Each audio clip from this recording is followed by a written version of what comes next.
Okay, we are skipping back to 510 to learn what an improper integral is. It's a BC topic.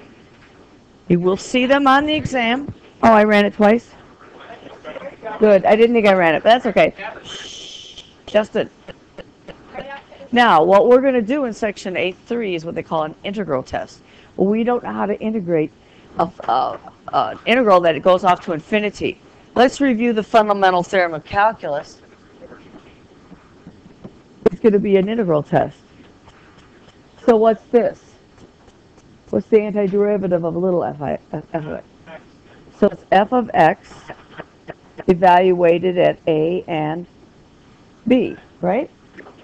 So the fundamental theorem of calculus says we just evaluate that. So it's f of b minus f of a. Remember that? I'm just reviewing some things quickly. And then we'll have a little practice. You may have forgotten use substitutions, too. Then that'll be easy for those of you who do it. Okay, what's this integral? Hey guys, what's that integral? It's x to the what? N plus 1 over n plus 1. And then we will evaluate that at a and b. Okay, Jonathan? It's an antiderivative. So it's b to the n plus 1 over n plus 1 minus a to the n plus 1 over n plus 1. You're just going to find an antiderivative. Your challenge will be remembering how to find antiderivatives.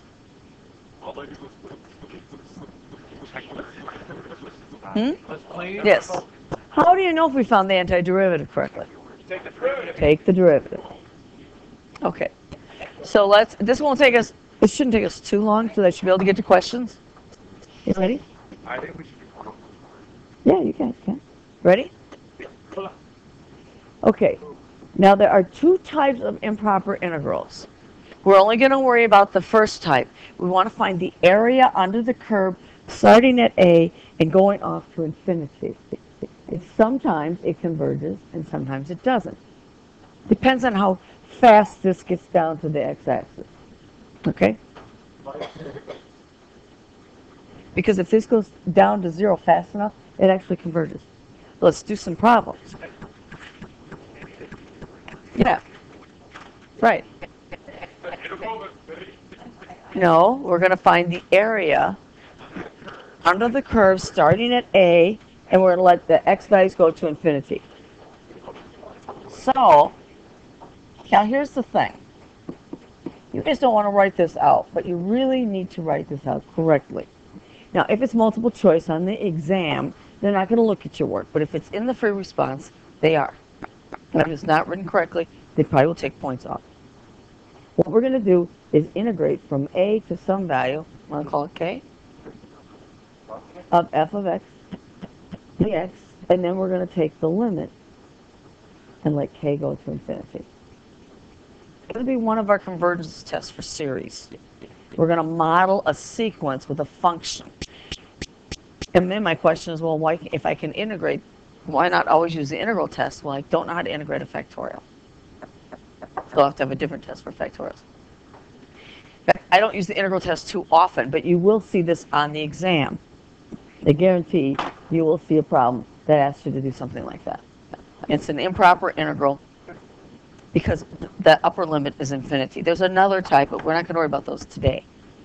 Okay, so let's do some problems. I just wrote that. So what about the area under the curve of 1 over x? What's the harmonic series that's associated with this? What's that look like? N equals 1 to infinity of 1 over n, and I told you that that diverges. Well, this is the integral test. Let's see. So let's do this problem. So I integrated to t. That's what I did, but it doesn't matter. You could call it k. So t is going to go to infinity, and now you have to remember how to integrate 1 over x. You guys remember that one? David, do you remember the antiderivative of 1 over x? Yeah. Now, we don't need the absolute value because t is going to be a positive number. Well, we can put it in there and make you happy, but we don't have to because t is a positive number. This is the log of the absolute value of x, evaluated at 1 and t. But since t is a positive number, I don't need the absolute value symbol. So it's the limit. As t goes to infinity, and so it's the log of t minus the log of 1. What's the log of infinity? Basically, I'm getting this. Minus, what's the log of 1? 0. What's the log of infinity? What happens to the log function as t gets bigger and bigger? It gets bigger and bigger. So this is infinity, so it diverges.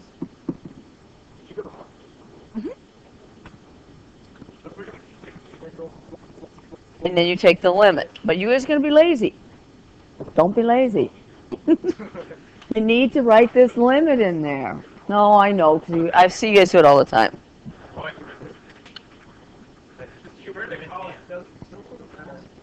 What? Yeah, I got into college, but shit. Except that if you're going to go and take any more math, you better have it right. I'm gonna take this test. Why? Because they call. Oh. Well, then you really want to work hard in this class because it's one of the toughest classes. I think it's harder than Calc 3. Do you think multivariable is hard? It depends. Because multivariables, It's- way It's way different than this. way different. What? Physics C is hard. Oh, I believe that. They can like start out really easy. Okay, here's an integral. It's improper, and guess what? We're going to go from minus infinity to positive infinity. Oh, by the way, since this integral does not converge, that series will not converge. So you're just getting a little preview of the integral test, which we're going to do tomorrow. As long as we're going to do at least 3 of the tests. It's on your calendar. It's next Thursday. I don't announce those. I don't see. I feel like if you did show us, then we would. No, you're supposed to do your homework on a daily basis. No, but if you tell us. Okay, we're going to do this problem. And what we're going to do, don't procrastinate, we want to integrate from negative infinity to someplace in between there. How about if we do 0? Now, do you remember integrals? You can break them into 2 integrals. Well, I can't really do that because if one integral doesn't work and the other one does, then you still say it's divergent. So you got to be careful. In this particular case, it's symmetric because I know what that looks like. Do you guys know what it looks like? Well, when x is 0, what's the y value? 1. And then as x gets bigger, what's happening in the function? It's going smaller. So you're right. It is going to be symmetric. The 2 sides would be equal. Okay. So let's, because it seems to be easier to me to do this one than the other one, let's do that one first. And then you're right, we can double it. If it converges. If it diverges, then it diverges.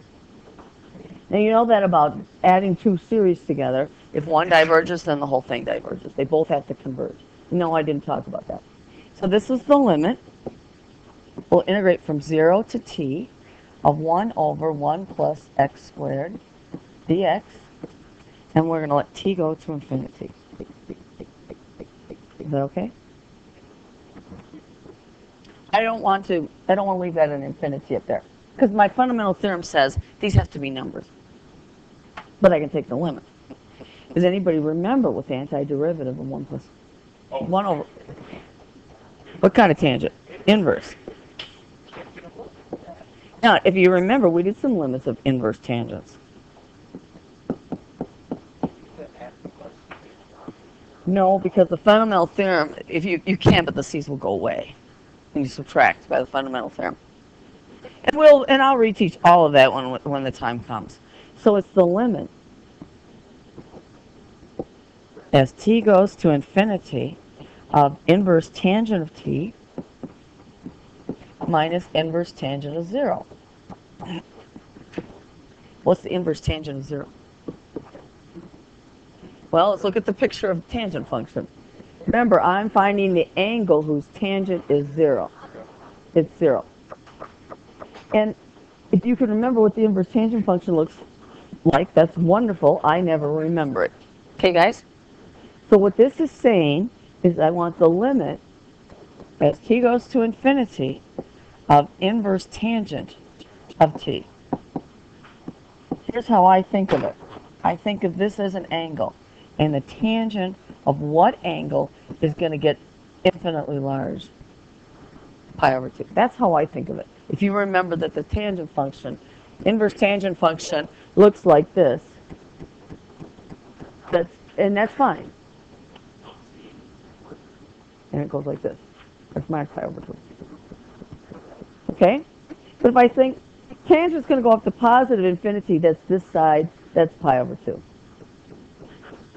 Whichever way you'd like to do it. Okay, this is pi over 2, right? So if this is pi over 2, what do you think the other one is? Pi over 2. And so if you add them together, what does this converge to? Pi. Okay? Question? I'm going to integrate it like I always did, but I'm going to put a limit in there. See what happens as t goes to infinity. I picked an inverse trig one. Leave one behind. Go to the next question. The last question. Oh, really? That's it? Mm-hmm. You have more time practicing with integration. Ready? Okay. Now this is going to be a very important one. This is the reason why it's here. For what values of p will that integral converge? Well, let's break it into pieces. What if p is negative? What if p is less than 0? Let's do a concrete example. Let's do p equal to negative 2. Then I'm integrating from 1 to infinity 1 over x to the negative 2 dx, which is x squared. You know, that's the area under the parabola curve as x gets bigger. Is that going to converge or diverge? It's going to diverge. I don't have to do it. You can if you want. So if p is negative, it's going to diverge. And if p is equal to 0, I'm just breaking it into cases, then if p is equal to 0, then I have the integral from 1 to infinity of 1 dx. That's the area under the curve, not curve, under the line. That's this area. And that's infinity too, isn't it? It diverges. What would be the next p value you would like to try? 1. If p is equal to 1, then it's the integral from 1 to infinity of 1 over x dx. Well, we just did that one, remember? 2 slides ago. Should I go back? Does it converge or diverge? It diverges, right? So I don't want to do it again. Diverges. You could try 1/2, and 1/2 is also not going to work. You could try it if you want. Should we try it? Because, you know, just because 1 doesn't work doesn't mean 1/2 wouldn't work. So this is the integral from 1 to infinity of 1 over the square root of x. That's actually the 1/2, right? So if I integrate that, to do that, would make it x to the negative 1/2. And you'll see this on the exam. But some of these, after you've done it, if you do them, if you've done enough of them, you'll look at it and go, okay, I know that diverges. So it's the limit as t goes to infinity from the integral from 1 to t, and it's x to the negative 1/2 dx. And what does that end up giving me? What's the antiderivative of x to the negative 1/2? It's x, remember you add 1? 1/2 divided by 1/2 is the same as multiplying by 2. Evaluated at 1 and t. And maybe you can see where we're going with this. You should have this on both sides, but anyway. So it's the limit as t goes to infinity. It's 2 times the square root of t minus 2 times the square root of 1. What's the square root of infinity? Infinity. It's getting still bigger. There's no limiting value. So this is infinity, so it diverges. Now, it's not proof, but would you suspect that all those fractions between 0 and 1 are also going to diverge? Yeah, if I could do it, we'd have to do proof by mathematical induction, which you've not studied. Have you done that? Yeah, you could prove it. What if p is bigger than 1? Shall we try just a number like 2? Oh, I should have been gone. Okay. I'll do this actually. Yes. Yes. Yes. Okay. What if p is equal to 2? And we're just about done here. P is equal to 2. I want to integrate from 1 to infinity of 1 over x squared. So I'm going to rewrite it, save a little writing. I'm going to go from 1 to t. T is going to go to infinity. And how can I write x squared? I would like to use the power rule because I don't know what to do with 1 over x squared. X to the negative 2. The only one that's different is that 1 over x. That gives us a log. Like I said, some of the integrals you're going to have some problems with the u substitutions. The limit as t goes to infinity. And what's the antiderivative of x to the negative 2? X to the negative 1 over negative 1. We will do this from 1 to t. So I'm going to clean that up and substitute all at once. Well, the negative I can pull out in front. I just want to know if it converges or diverges. I don't even care what it integrates to. Okay, so then this is going to be 1 over t minus 1. What's the limit of 1 over t if t goes to infinity? 0. And two negatives make a positive 1. So can you conclude anything about p? This will converge when p is not negative, not 0, not equal. What about 1? 1 didn't work, didn't it? Okay, so p is greater than 1. And we're going to see that tomorrow as well. It's going to call the p test, the p series test.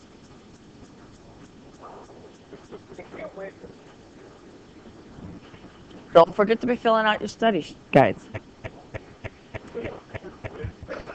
Oh, there's an extra one over there. You should have gotten one. I think it was yellow. Yeah. No? Well, you weren't here. What can I say? We're just starting. We're only to 8-2.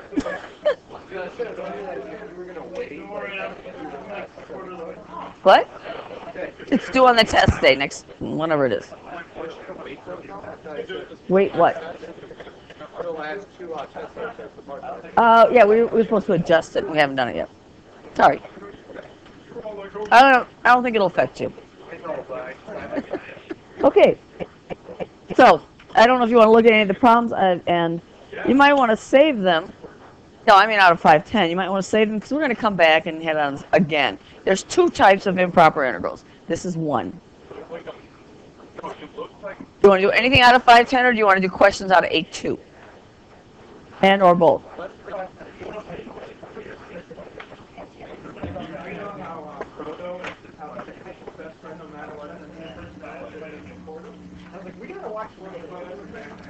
I didn't know it's a sign. Oh, somebody else may not. Who's got an assignment sheet handy?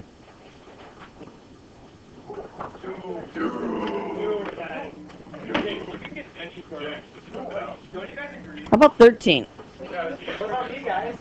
Is 13 assigned? Out of 510?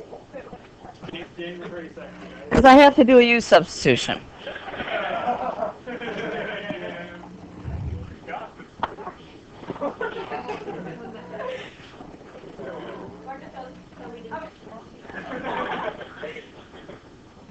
How about that one? You remember how to integrate that? Oh. 510.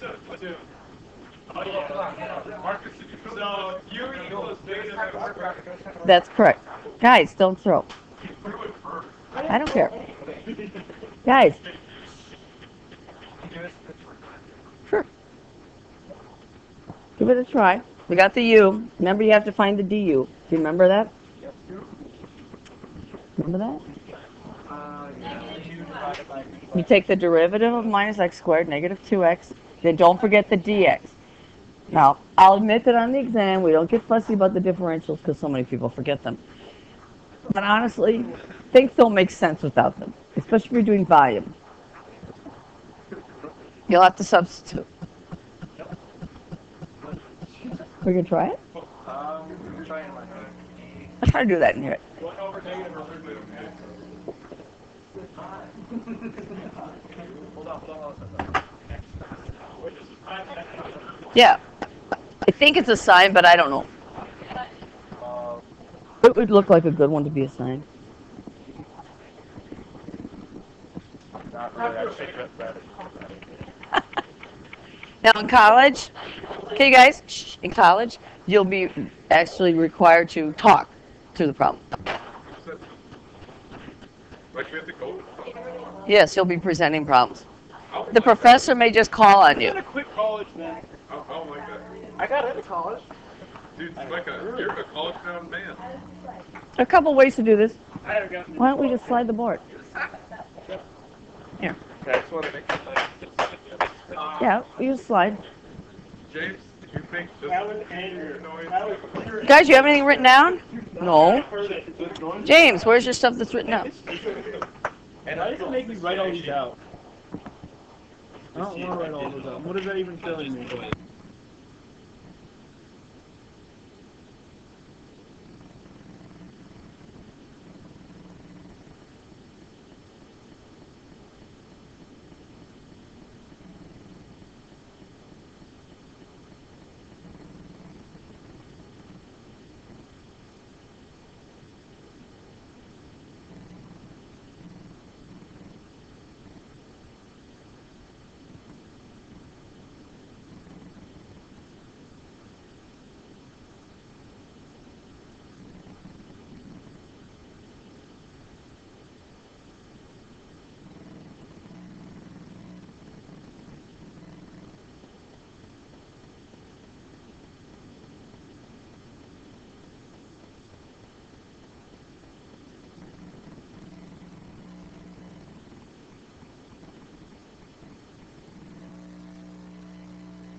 No, it's not wrong.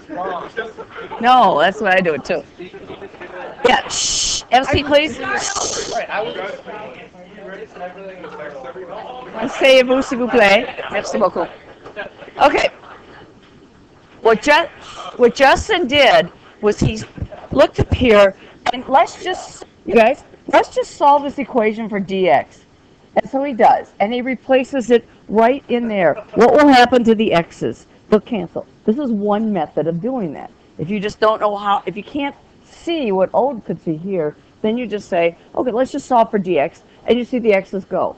This is the derivative of x squared. It's the chain rule. You have to have that. If it didn't have the x there, by the way, e to the minus x squared cannot be integrated at all. You can try it on your CAS calculators. It will not work. So all he did, you can. It doesn't matter. If you have you could do this and say, well, we're not done. This is x dx, but this is two of them, negative two of them, really.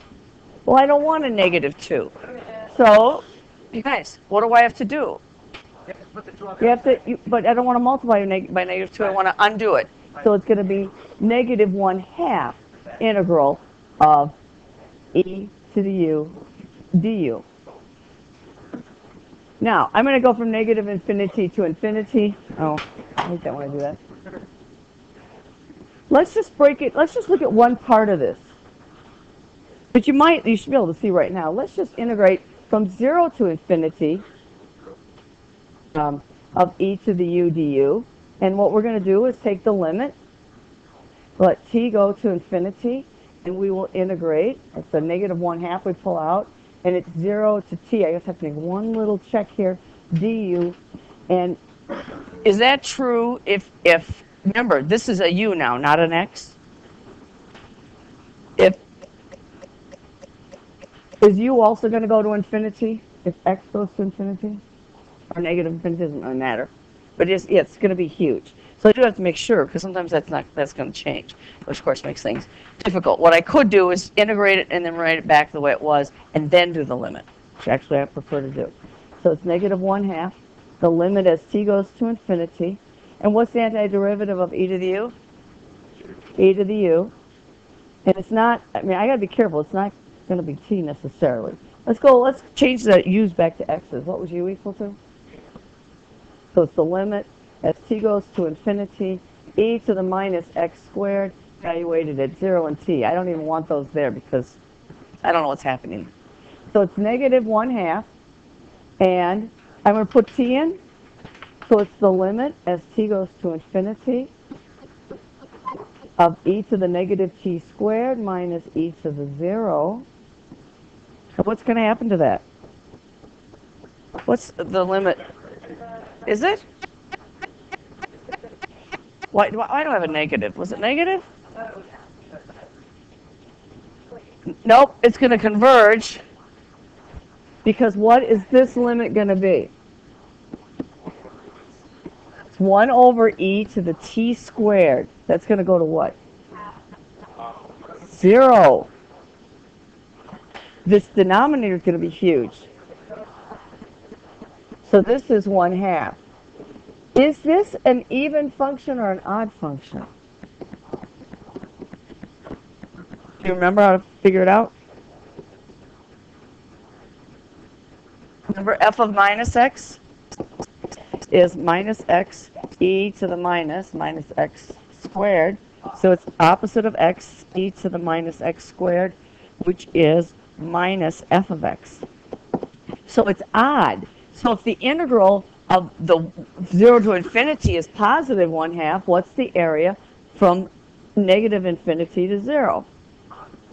Negative 1/2. So what's the integral add up to? I hope I'm right. You have to do both because it's not symmetric with respect to the y-axis. If I just had the e to the minus x squared, it would be fine. But I don't. I have x times that, which then makes it an odd function. And if it wasn't odd or even, then I just have to do the other side. That's all. I just have to figure it out. How about questions out of 8-2? We can do more questions out of this tomorrow after you've had a chance to try it. It shouldn't be that long, and you need to try it. But what about 8-2? Those I'm more concerned with. No.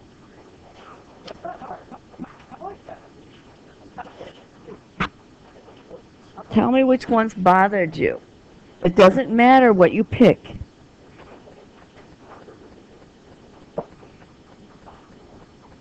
Do you have it done?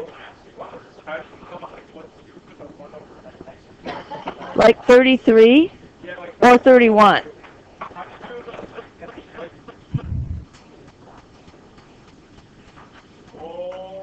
31?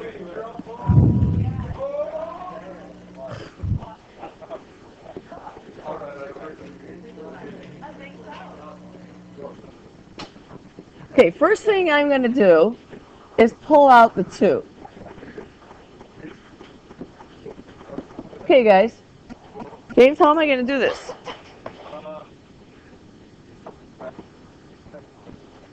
This is a fraction one. This is a partial fraction, so if you don't know how to do it, you probably should pay attention. 1 over n squared minus 1, well, that's really n minus 1, n plus 1. So it's equal to a over n minus 1 plus b over n plus 1. I'm trying to figure out what 2 fractions I added together. So Matt, what's a and b?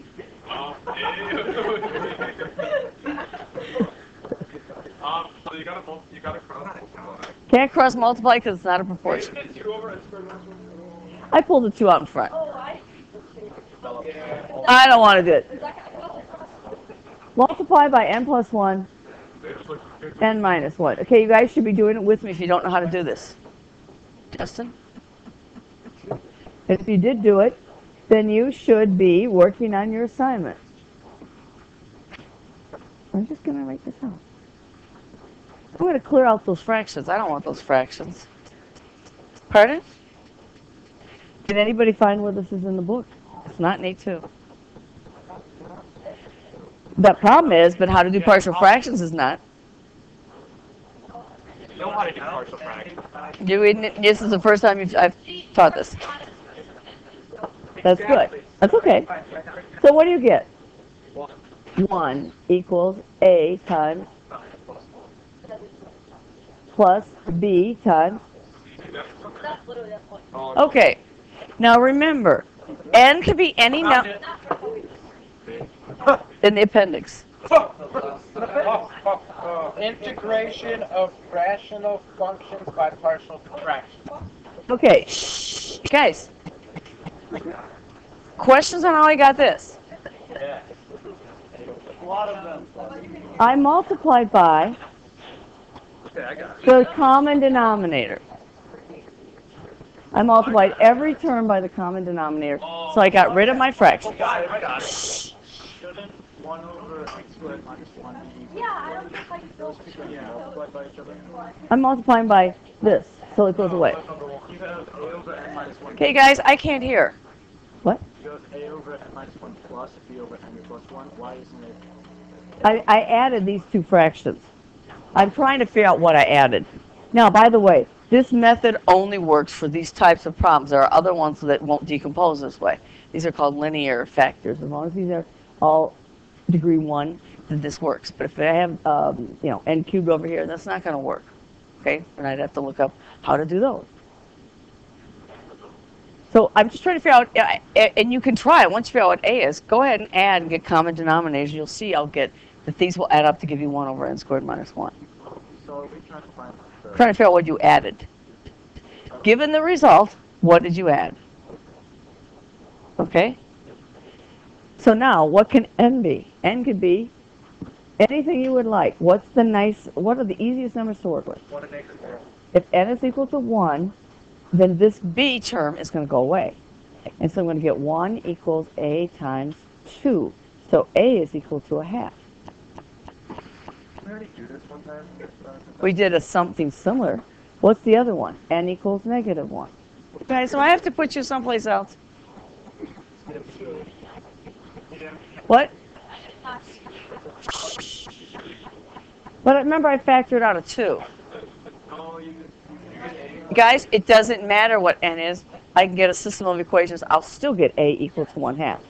If n equals negative 1, the a term goes away. So 1 equals b times negative 2. So what's b equal to? Now, you didn't get a negative 1/2 because you kept the 2 in there. I have a 2 out in front, and I would have gotten rid of it. So guess what? I'm going to take the 2 out now. It doesn't matter. So it's a, which is 1 over n minus 1, plus b, which is actually a negative 1 over n plus 1, right? And all you have to do now, starting at 2, you got to watch where you start, is substitute 2 in there, and everything's going to go away. And it's the same as the limit as t goes to infinity, and we're going to sum it up from n equals 2 to t of this thing. It's 1 over n minus 1 minus 1 over n plus 1. And let's see what cancels out. A lot of things are going to cancel, but not everything. So start with 2. What do we end up with? I factored out the 1/2. And then I had a 2, so I just got rid of it. So it's the limit as t goes to infinity, and then it's 1 over 2 minus 1 minus 1 over 2 plus 1. I don't want to write all that out. Okay, so it's 1 minus the third, right?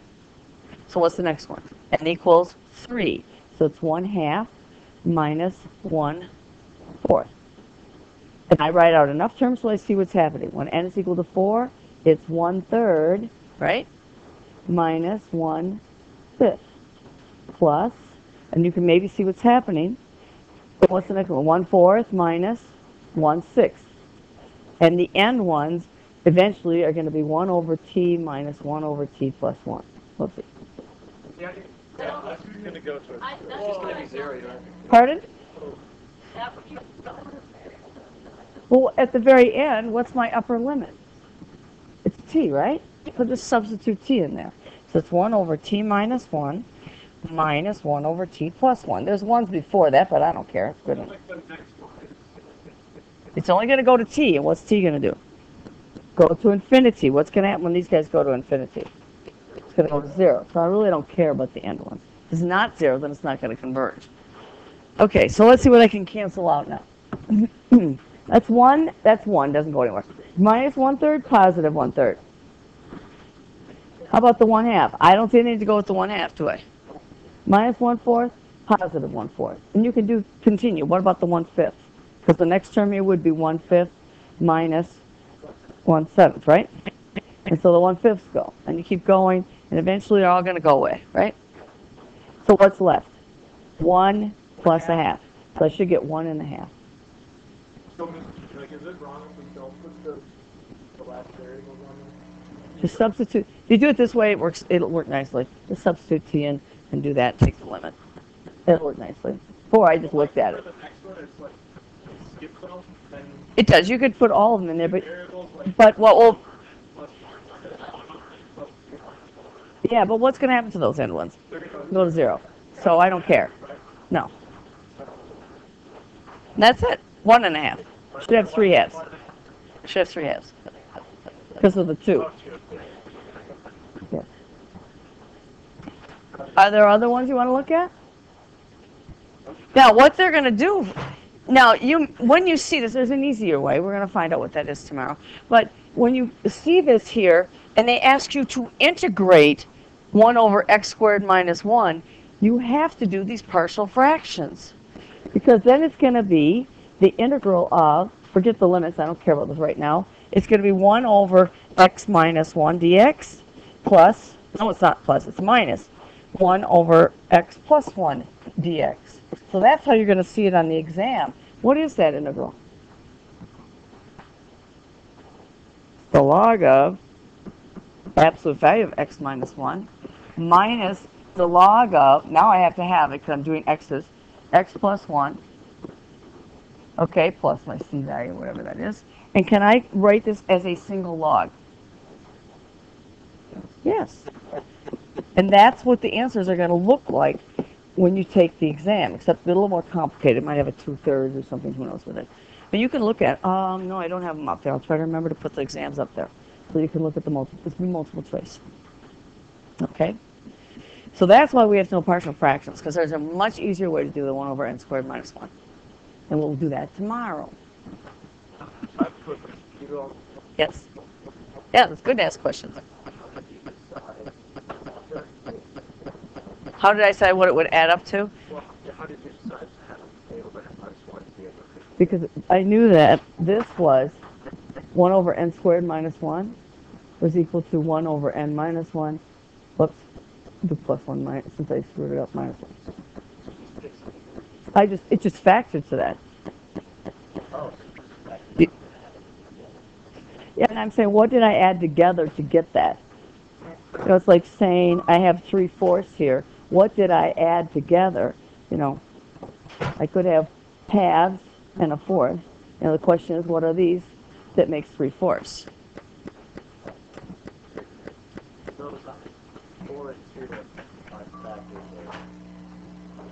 4 and 2 are factors of that. Yes, they are. No, I can always multiply by the bigger denominator. In this case, it doesn't have to be the least common denominator. In this case, I would go times 2 times 2 times 1 times 1. So this is going to be 2. Sorry, it's going to be 1/2, and this is going to be 3/4. 2/4. 1/4. I'll get it right. Yeah, you just look at the factors. It'll be obvious. How about any of the geometric ones? Do you recognize the geometric series?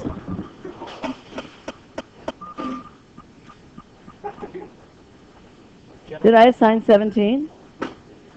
Guys, you have to sit someplace else. What was it like? James, Yeah, what was don't do that. it? Well, I think maybe we should look at 17. It looks kind of hard. Now, I know these recognitions because I've done a lot of these. I have enough experience now that I can kind of look at it and see what to do. And it says it's geometric. So it's pi to the n over, whoopsie, 3 to the n plus 1.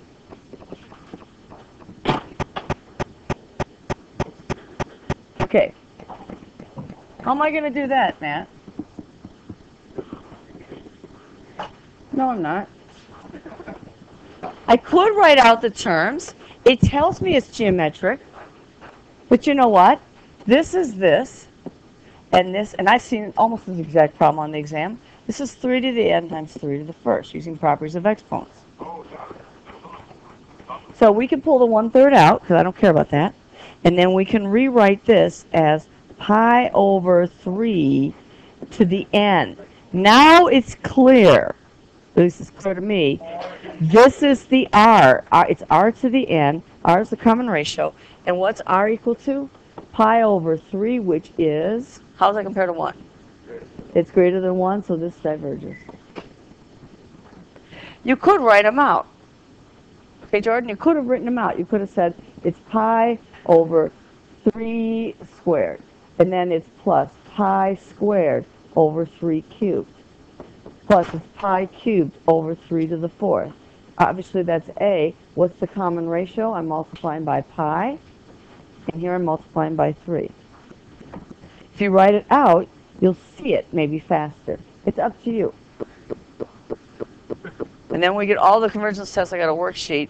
Pulls them all together. And then it's tough. But there's the order. You start with the very first one. Does anybody remember the first one? The limit for this series to converge, the limit of a sub n has to be 0. Doesn't guarantee it. But if it isn't 0, we're done. If it is 0, we know nothing. Good work, David. Okay, then we have collapsing sums. Put this on your little study guide, because we're going to put 4 more tomorrow. I think we get through them all. And then, what's the next one? Oh, the geometric one. So those 3 so far. On the test day. Check your calendar. I think we won today. We won what? We won. Okay, we won.